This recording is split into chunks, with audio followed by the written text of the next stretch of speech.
ప్రభు అయిన యేసుక్రీస్తు వారి నామంలో మీ అందరికీ కూడా నా హృదయపూర్వకమైన వందనాలండి. దేవుడు బలవంతులను వాడుకోవడం కంటే బలహీనులనే బలవంతులుగా మార్చి వాడుకోవడమే ఆయన గొప్పతనం. ఈరోజు మనం బలహీనుల పట్ల దేవుని కృప అనే విషయం గురించి మాట్లాడుకుందాం. దీని గురించి చిన్న ప్రార్థన చేసుకుందామండి. పరిశుద్ధుడా, ప్రేమగల తండ్రి, ఈ యొక్క అవకాశాన్ని, సమయాన్ని మాకు దయచేసినందుకు మీకు స్తుతులు, స్తోత్రాలు ప్రభువా.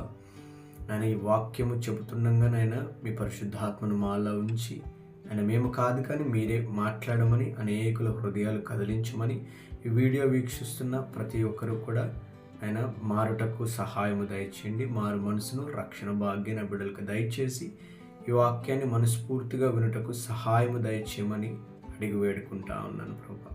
మీరే సహాయము చేసి మహిమ తెచ్చుకోమని ప్రభువైన యేసుక్రీస్తు వారి నామంలో వేడుకుంటున్నాం తండ్రి. కూడా మరొకసారి నా హృదయపూర్వకమైన వందనాలు. బలహీనులకు దేవుని కృప.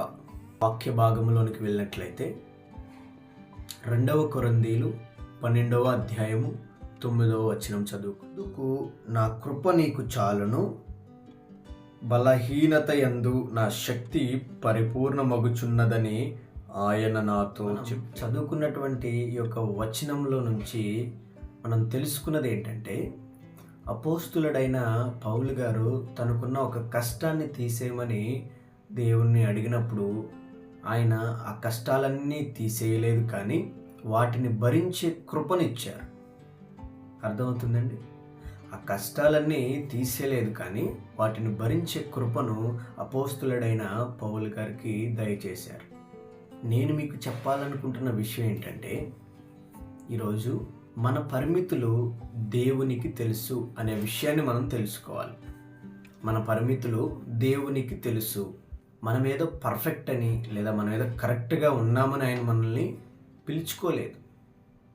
మనం మట్టి పాత్రమని ఆయనకు తెలుసు, కానీ ఆ మట్టి పాత్రలోనే ఆయన మహిమను ఉంచాలనుకుంటున్నారు.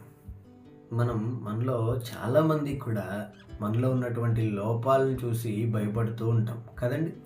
మనకు చదువు రాలేదని, మాట్లాడడం రాదని, పూర్వంలో ఎన్నో తప్పులు చేసామని మనల్ని మనం తగ్గించుకుంటూ ఉంటాం కదా. ఎంతమంది చేశారు ఆ పని? నేను చేశాను. మనల్ని మనం తగ్గించుకుంటూ ఉంటాం కదా. కానీ బైబిల్ ఏం చెప్తుందంటే, మనం మట్టి పాత్రలమే కావచ్చు, మనం ఏదో ఒక రోజు ఇరిగిపోవచ్చు, మన యొక్క ఆకారం మారిపోవచ్చు. కానీ ఇక్కడ ఆశ్చర్యకరమైన విషయం ఏంటంటే, దేవుడు ఖరీదైన బంగారు పాత్రలను కోసం కాదు, కానీ బంగారు పాత్రల కోసం వెతకటం లేదు, కానీ విరిగిపోయినటువంటి మట్టి పాత్రలమైన నిన్ను నన్ను మాత్రమే ఎంచుకున్నాడు. ఎందుకంటే ఆ మట్టి పాత్రలమైన నీలో నాలో ఆయన మహిమను ఉంచినప్పుడు ఆ గొప్పతనం పాత్రది కాదు, లోపల ఉన్న దేవుడిదని అందరికీ తెలుస్తుంది. మీకు అర్థమైందని నేను ఆశపడతా ఉన్నాను. రెండవదిగా, అహంకారాన్ని వదిలేయడం. మనం అన్నీ చేయగలం అనుకున్నప్పుడు దేవుని సహాయం మనకు అవసరం ఉండదు. కానీ నేను చేయలేను ప్రభువా, ఇది నీ వల్లే అవుతుంది అని ప్రార్థించినప్పుడు, మనం బ్రోకరిల్లి ప్రార్థించినప్పుడు దేవుని శక్తి మన మీదకి వస్తుంది. చాలామంది మనలో నా తెలివితేటలతోనే ఇది సాధించాను, లేదా నా కష్టం వల్లే దీన్ని సంపాదించుకున్నాను అని చాలామంది గర్వపడిపోతూ ఉంటారు కదండి. కానీ ఇక్కడ మనం గమనించాల్సింది ఏంటంటే, మన కష్టంతోనే లేకపోతే నా కష్టంతోనే ఒక ఇదిని సాధించి ఉండొచ్చు, లేకపోతే నీకున్న తెలివితేటలను బట్టి నాకున్న తెలివితేటలను బట్టి ఒకదాన్ని సంపాదించుకుని ఉండొచ్చు. ఉన్న ఒక చిక్కుముడి ఏంటంటే, నీకున్న తెలివితేటలు, నీకున్నటువంటి బలమే కానివు, శక్తే కానివు నీ ద్వారా వచ్చినది కాదు అని నువ్వు తెలుసుకోవాలి. ఎందుకంటే దేవుని కృపలేనిదే నీకు ఎక్కడి నుంచి వచ్చినాయి ఇవన్నీ? దేవుని కృపలేనిదే నువ్వు ఎలా కష్టపడి సంపాదించగలిగావు? దేవుని కృపలేనిదే నీకు తెలివితేటలు ఎక్కడి నుంచి వచ్చినాయి? అదంతా కూడా మనం ఒకసారి గమనించుకోవాలి. దేవుని కృప లేనిదే మనకి ఇవన్నీ ఎలా దొరికినాయండి? వీడియో వీక్షిస్తున్న క్రైస్తవులే కానివ్వండి, అన్ని జనులే కానివ్వండి, ప్రతి ఒక్కరూ కూడా అందరూ కూడా నా యొక్క స్నేహితులే. మీరు కూడా ఒకసారి ఆలోచించండి, ఎంతవరకు నేను కష్టపడి సంపాదించాను, నా తెలివితేటలతో సాధించానని మనలో మనం గర్వపడిపోతూ ఉంటాం. కానీ ఒకసారి వెనక్కి తిరిగి ఆలోచించండి, ఇదంతా చేయడానికి గల కారణం ఎవరై ఉంటారు? మనకు తెలివితేటలు వచ్చినాయి అని అంటే దానికి కారణం ఎవరు? మనం కష్టపడగలిగాము అంటే దానికి కారకుడైన వాడు ఎవరు అని మీరు ఒకసారి వెనక్కి తిరిగి ఆలోచించాలి. ఎందుకంటున్నానంటే ఈ మాట, దేవుని కృప లేనిదే మనం ఏది కూడా సాధించలేమని క్రైస్తవులు అయిన నీకు నాకు తెలుసు, అవునా? కానీ దేవుణ్ణి నమ్ముకోకుండా విచ్చలవిడితనాన్ని జీవిస్తూ వారికి వారే గర్వపడుతూ ఉంటారు కదా, అవునా? అలాంటి వారికి తెలియనప్పుడు మనమే తెలియజేయాలి. దేవుని కృప లేనిదే నీవు లేవు, నేను లేను. ఒక మాటలో చెప్పాలంటే దేవుని కృప లేనిదే నీ బ్రతుకు నా బ్రతుకు కూడా లేదని ప్రతి ఒక్కరము కూడా తెలుసుకోవాలి. దేవుని కృప ఉండబట్టే నీవు నేను కూడా ఇంకా సజీవ లెక్కలో ఉన్నాము. అహంకారం అనేది దేవునికి మనకు మధ్య ఒక గోడ లాంటిది. ఏంటండి? ఒక గోడ లాంటిది. అది కనుక మనం పొడగొట్టినట్లయితే, ప్రభువా ఇది నా వల్ల కాదయ్యా, ఇది నీవే చేయగలవు, నేనైతే ఏమి లేదు ప్రభువా, నీవు నడవమంటే నడుస్తాను, కూర్చోమంటే కూర్చుంటాను, చేయమంటే చేస్తాను, నా వల్ల అయితే ఏమీ సాధ్యం కాదు, కానీ నీ కృప నా మీద ఉంటే, నీ కృప నా మీద చూపితే నేను ఏదైనా చేయగలను. అంతేకాని నీ కృప లేకపోతే నేను ఏ పాటి వాడిని ప్రభువా అని గనక నువ్వు ఒప్పుకుంటే, అసాధ్యమైన వాటిని సుసాధ్యము చేయగల దేవుడు మన ప్రభువైన యేసుక్రీస్తు వారు. అర్థమవుతుందండి? బాగా అర్థం చేసుకుని, ఇది నీ వల్ల నా వల్ల, లేకపోతే నీ కష్టం వల్ల నా కష్టం వల్ల, నీ తెలివితేటల వల్ల నా తెలివితేటల వల్ల సంపాదించుకున్నది కాదు. కానీ ఒకవేళ అయ్యుండొచ్చు, కానీ ఆ తెలివితేటలైనా కష్టపడే గుణమైన ఆయన కృపచేతనే నీకు నాకు లభించినాయి అని మనం నమ్మాలి. నమ్మడం కాదు, కానీ అదే వాస్తవం. తెలుసుకోవాలి, మనమందరము కూడా తెలుసుకోవాలి. అదేవిధంగా మూడవది, అర్హత లేని వారికి దేవుడిచ్చే గొప్ప బహుమతి కృప. మనం చేసేటటువంటి మంచి పనుల వల్ల కాదు, కానీ దేవుని ప్రేమ వలనే మనకు విజయం వస్తుంది. ఇది అందరూ కూడా తెలుసుకోవాల్సిన విషయం, ముఖ్యమైన విషయం. మనం చేసేటటువంటి మంచి పనుల వల్ల కానే కాదు, దేవుని ప్రేమ వలనే మనం విజయం సాధిస్తాము.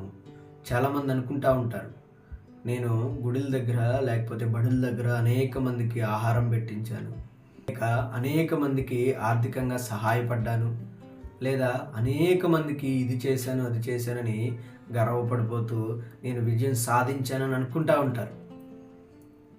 కానీ నువ్వు చేసిన మంచి పనుల వల్ల కానే కాదు. గుర్తుపెట్టుకోండి, మీరు చేసినటువంటి పనులే కానివ్వండి, నేను చేసినటువంటి పనులే కానివ్వండి, వాటిని బట్టి కాదు, కానీ దేవుని ప్రేమ బట్టి మాత్రమే నీకు విజయం వస్తుంది. సాధారణంగా మనం మాట్లాడుకున్నట్లయితే ఈ లోకంలో మనం ఏదన్నా సాధిస్తేనే మనకు ఒక విలువ ఉంటుంది, అవునా? లేదా ఒక గుర్తింపు ఉంటుంది, అవునండి? పోనీ మనం కష్టపడితేనే కదండి మనకు జీతం వచ్చేది, లేకపోతే కష్టపడకుండా ఎవరైనా జీతం ఇస్తారు? మనుషుల పరంగా ఎవరైనా మనం కష్టపడితేనే జీతం వస్తుంది, అవునా? నువ్వు కష్టపడాలి అన్నా, జీతం సంపాదించాలి అన్నా నీకేం కావాలి? అర్హత కావాలి. అర్హత లేనిదే నీకు కష్టపడి రూపాయి సంపాదించడానికి కూడా ఉద్యోగం రాదు. ఎందువలన తెలుసా? నీకు అర్హత లేదు కాబట్టి. నీకు ఉద్యోగం రావాలంటే ఒక సర్టిఫికేట్ ఉండాలి, నీకు ఉద్యోగం రావాలంటే ఒక ఎక్స్పీరియన్స్ ఉండాలి. ఇవేమీ లేకుండా నీకు ఉద్యోగం ఎవరు ఇస్తారండి? ఉద్యోగం ఇవ్వడానికి మూల కారణం అర్హత ఉందా లేదా? నువ్వు ఈ ఉద్యోగం సంపాదించాలి అంటే, లేదా ఈ యొక్క పనిని నువ్వు చేయాలి అని అంటే నీకు అర్హత ఉందా లేదా అని మొట్టమొదటిగా చూసేది అదే. అర్థమవుతుందండి? మొట్టమొదటిగా అర్హత ఉందో లేదో చూస్తారు. నీకు అర్హత ఉంటేనే దానికి నువ్వు అర్హుడవు. అది ఉద్యోగాన్ని కావనివ్వండి, పనికి అవనివ్వండి, ఇతర వాటికి దేనికైనా. కానీ దేవుని కృప అలా కాదు. అర్థమవుతుంది? దేవుని కృప అలా కాదు. ఈ లోకంలో ఉన్న ప్రతి ఒక్క దానికి అర్హత ఉండాలి. అవునా? నీవు ప్రతి ఒక్క దానికి ఒక అర్హత ఉండాలి. నీవు ఐఏఎస్ అవ్వాలన్నా, ఐపీఎస్ అవ్వాలన్నా, పెద్ద జడ్జి అవ్వాలన్నా, పోలీస్ అవ్వాలన్నా, డాక్టర్ అవ్వాలన్నా, ఏది అవ్వాలన్నా నీకు చదువు, సర్టిఫికేట్ అనే ఒక అర్హత నీ దగ్గర ఉండాలి. అవునా? నువ్వు రాజకీయ నాయకుడు అవ్వాలన్నా దానికి ఒక అర్హత నీకు ఉండాలి. ఉచితంగా వెళ్ళి కూర్చుంటే నీకు రాజకీయం ఇవ్వరు. ఉచితంగా నువ్వు కూర్చుంటే నీకు ఆ సీట్ ఇవ్వరు. దానికి నీకు ఒక అర్హత ఉండాలి. కానీ వాటి కోసం కాదు. కానీ మనం ప్రాకులాడేది దేవుని కృప కోసం ప్రాకులాడాలి. ఆయన కృప నీకు అర్హత లేకుండానే ఇస్తున్నాడు. తెలుసా? నీవు వీటన్నిటి కోసం అర్హత ఉండాలేమో, కానీ కృప కోసం నీకు అర్హత అవసరం లేదు. ఆయన ఉచితమైన కృపను నీకు దయచేస్తూ ఉన్నాడు. ఈ విషయం ఎంతమందికి తెలుసో తెలీదో నాకు తెలియదు. కానీ కొంతమంది అంటూ ఉంటారు, క్రైస్తవులు, వీళ్ళు అన్యజనులు, దేవుణ్ణి నమ్ముకోలేదు, అందుకని వీరి పట్ల దేవుడు కృప చూపలేదు అని అనేక మాటలు అంటూ ఉంటారు. అర్థమవుతుందండి? ఎవరు కూడా అన్యజనులైనా లేకపోతే దేవుని నమ్ముకోకుండా విచ్చలవిడితనాన్ని జీవిస్తూ లోకంలో పడిపోయినటువంటి వారు ఈ వీడియో చూస్తుంటే గనక నా మాట వినండి. దేవుని కృప అనేది కేవలము క్రైస్తవులకు లేదా దేవుణ్ణి నమ్ముకుని రక్షణ పొంది ఆయన అడుగు జాడల్లో నడిచేటటువంటి వారికి మాత్రమే కాదు. ఎందుకో చెప్పనా? దేవుడు చెడ్డవారి మీద, మంచివారి మీద కూడా సూర్యుని వెలుగు ప్రకాశింపజేయుచున్నాడు.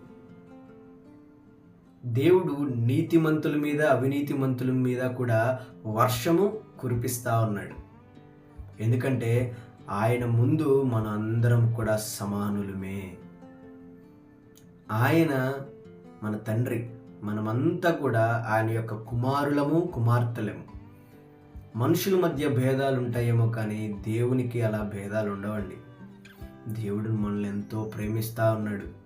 అన్యజనుడు అయిన నీవైనా దేవుని నమ్ముకోకుండా జీవితంలో పడిపోయిన వాడివైనా, లోకంలో పడిపోయిన వాడివైనా, అనేక కష్టాలు, ఇబ్బందులు, ఇరుకుల్లో ఉన్నవాడివైనా, కన్నీటి సాగరంలో కూరుకుపోయిన వాడివైనా సరే, మీరు ఎవరైనా కానివ్వండి, వీడియో వీక్షిస్తున్న వారు ఎవరైనా కానీ, దేవుని కృప కేవలం వీరికి మాత్రమే అని ఎక్కడా కూడా లేదు. దేవుని కృప ప్రతి ఒక్కరి మీద కూడా ఉంటుంది. ఎందుకంటే అది దేవుడు మిమ్మల్ని ప్రేమించి ఇచ్చేటటువంటి కృప. ఎప్పటికైనా నా కుమారుడు మారుతాడు, నా కుమార్తె మారుతుంది అని ఎదురు చూస్తూ ఉంటున్నాడు. ఆయన ప్రేమ, ఆ కృప దయచేస్తున్నాడు. ఆయన ప్రేమ వల్ల ఉచితముగా, దానికి అర్హత లేదు. ఆయన ఉచితమైన కృప నీకు నాకు కూడా అందిస్తున్నాడు. దేవుని నమ్ముకుని దేవుని యందు భయభక్తులు కలిగి పరిశుద్ధులుగా జీవిస్తే గనుక ఆయన నిన్ను ఇంకా ఆశీర్వదించబోతున్నాడు. నువ్వు గమనించుకోవాల్సింది ఏంటో తెలుసా? దేవుని కృప నీకు ఉచితంగా ఉంది. నా మీదైనా నమ్ముకోకుండా విచ్చలవిడితనంగా తిరుగుతున్న నీ మీదైనా దేవుని కృప ఉంది. కానీ దేవుని కృప నువ్వు పొందుకున్నావు గనుక దేవుణ్ణి నమ్ముకుని పరిశుద్ధంగా బ్రతికి ఆయన అడుగుజాడల్లో నడిస్తే నువ్వు ఇంకా ఆశీర్వదించబడతావు. ఎందుకంటే ఒక మనిషిగా నేను ఆశీర్వదించబడుతున్నాను కనుక నీవు కూడా ఆశీర్వదించబడాలని ఆశిస్తూ ఉన్నాను. తప్పిపోకు. ఎవరో ఏదో చెప్పారని మోసపోకు. నిజమైన రక్షకుడు నీ కోసం ఎదురు చూస్తూ ఉన్నాడు. నేను ఇంకను నువ్వెన్ని పాపాలు చేసినా, నీ అబద్ధాలాడినా, ఎన్ని నరహత్యలు చేసినా, ఎంత వ్యభిచారంలో నువ్వు మునిగిపోయినా, ఈ లోకంలో పడి నాశనం అయిపోయినా, ఇంకా రక్షకుడు నీ కోసం ఎదురు చూస్తూ ఉన్నాడు. ఎప్పటికైనా నువ్వు తిరిగి వస్తావని ఎదురు చూస్తూ ఉన్నాడు. ఆయన కృప మాత్రం నీ మీద నుంచి పోగొట్టడు, కానీ నీ కోసం ఎదురు చూస్తూ ఉన్నాడు. నీవే మారి ఒకరోజున ఆయన దగ్గరికి వస్తావని ఆశపడతా ఉన్నాడు. నువ్వు తప్పకుండా ఆయన దగ్గరికి రావాలని నేను ఆశపడతా ఉన్నాను. నీ యొక్క స్నేహితుడిగా ఎవరైనా కానివ్వండి, వీడియో చూస్తున్న వారు ఎవరైనా కానివ్వండి, నీ యొక్క స్నేహితుడిగా నేను ఆశపడతా ఉన్నాను. ఎందుకంటే ఆయన కృపను నేను పొందుకుంటున్నాను. ఆయన ఒక ఆశీర్వాదం నేను అనుభవిస్తూ ఉన్నాను. ఆయనలో ఎదుగుతూ ఉంటే ఆ ఆనందాన్ని నేను అనుభవిస్తూ ఉన్నాను. నాలాగా నువ్వు కూడా అనుభవించాలి, నువ్వు కూడా జీవించాలని నీ యొక్క స్నేహితుడిగా నా ఆశ. అలాగా నువ్వు కూడా కృపను పొంది ఆయన ఆశీర్వాదం పొందాలని ఆశపడుతూ నేను నీకు ఈ విషయాలు చెప్పాలని ముందుకొచ్చాను. చివరిగా నేను చెప్పాలనుకున్నది, మీరు ఈరోజు ఏ స్థితిలో ఉన్నా సరే మీ బలహీనతలను చూసి మీరు భయపడకండి. మీ యొక్క అహంకారాన్ని తీసి దేవుని పాదాల చెంత విడిచిపెట్టండి. దేవుడు కృపచేత మిమ్మల్ని నడిపిస్తాడు. అర్థమవుతుందండి? మీరు మారాలని నేను ఆశపడుతున్నాను. దేవుడు మీకోసం ఎదురు చూస్తున్నాడని మీకు తెలియజేస్తూ ఉన్నాను. ప్రతి ఒక్కరు కూడా మారి దేవుని చెంతకు చేరాలని, ఆయనలాగా నడిచి, ఆయనలాగా జీవించి, ఆయనలాగా ప్రేమించాలని నేను ఆశపడుతున్నాను. ఈ వీడియో చూస్తున్న వారందరూ కూడా ఈ యొక్క విషయాలన్నీ కూడా గ్రహించుకొని మార్పు చెంది ఆయన దగ్గరికి రావాలని నేను ఆశపడతా ఉన్నాను. విని వదిలేయడమే కాకుండా హృదయంతో పట్టుకొని అనేకులకి ఈ మాటలన్నీ కూడా ప్రకటిస్తారని నమ్ముతా ఉన్నాను. ఈ మాటలన్నీ కూడా మన జీవితంలో నెరవేరాలని ఒక చిన్న ప్రార్థన చేసుకుందాం. పరిశుద్ధుడా, ప్రేమగల తండ్రి, నీకే వేలాది వందనాలు, కోట్లాది స్తోత్రాలు ప్రభా. ఇప్పటి వరకు నాయన పరిశుద్ధాత్మ ద్వారా మీరు మాతో మాట్లాడినందుకు మీకు స్తుతులు, స్తోత్రములు. విన్నటువంటి వారు, చెప్పినటువంటి నాకు కూడా నాయన మీ దీవెనలు ఉంచండి. నాయన ప్రతి ఒక్క విషయం పట్ల మేము గ్రహించిన దానిని నాయన మేము జీవితంలో జరిగించుటకు సహాయం దయచేయండి. నీ కృపను ప్రతి ఒక్కరూ పొందుతున్నాము గనక మారి నీ వైపుకు చూచుటకు సహాయం దయచేయండి. నాయన మా పరిమితులు ఏంటో మీకు తెలుసు నాయన. అదేవిధంగా మా యొక్క అహంకారాన్ని విడిచిపెట్టాలని మేము ఆశపడుతున్నాము.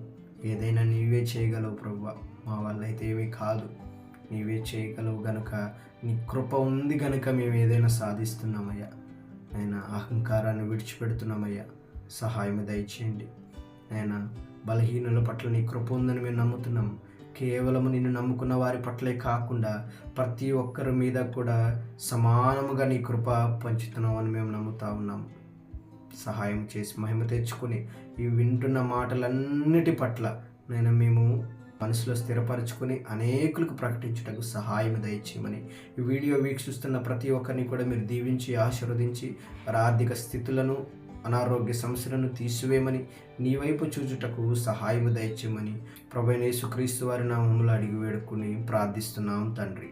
ఆమేన్. మీ అందరికీ కూడా మరొకసారి నా హృదయపూర్వకమైన వందనాలు.